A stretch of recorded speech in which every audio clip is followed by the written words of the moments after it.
سلام دوستان، سویچ داخل کمپرسور یک چهارم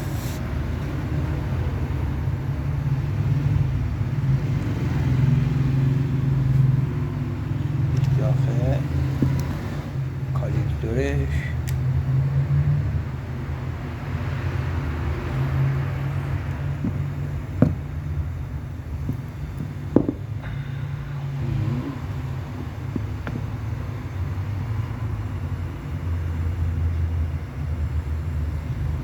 نخاشو نگاه کنید دوستان، همه دوب شده، یعنی این سیپی سوخته.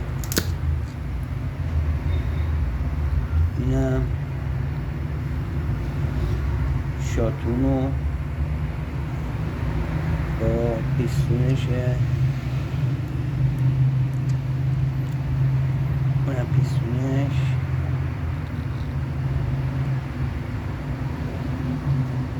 بازی میکنه و روغنو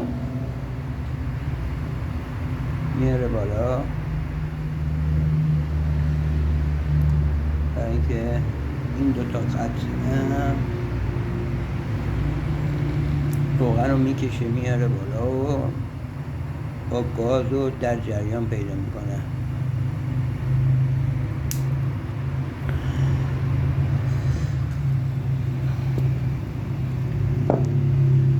از تمام کمپرسی که این یخچال تولید میکنه فشار توسط اینجا میادش بالا، پیستون میزنه زیر این و اون باد و اون فشار رو تولید میکنه و توسط این جوله ها داخل یخچال گردش پیدا میکنه. این گاز رو داخل یخچال گردش پیدا میکنه. این سیپی سوخته، میبینید که تمام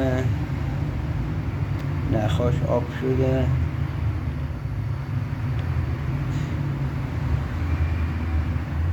یه جوری میشه گفت اصلا آتیش گرفته داخلش، باعث اینجوری سوختن سیمپیچ شده.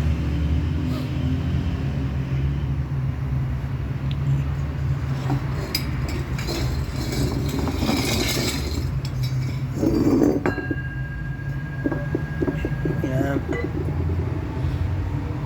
داخل خود کاسه کمپرسوره. این سه تا شاخه رو که میبینید از بیرونش هم نگاه کنید. جای چیه؟ رل استارت، رل اوورلود قرار گرفته.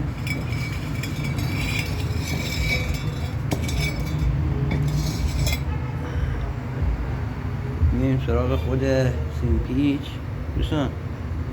این سه تا، این قطعه که به سیمپیچ وصل شده ببینید مال خود سیمپیچه، میاد روی این سه تا شاخه قرار میگیره که این ورش رلا بهش وصل میشه.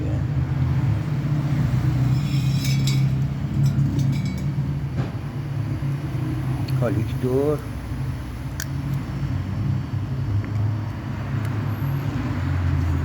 این البته سوخته، یه خورده گیرپاچه تقریبا میشه گفت، یه خورده بد میچرخه، وگرنه باید روون باشه، کاملا باید روون بازی کنه که مشکلی نداشته باشی.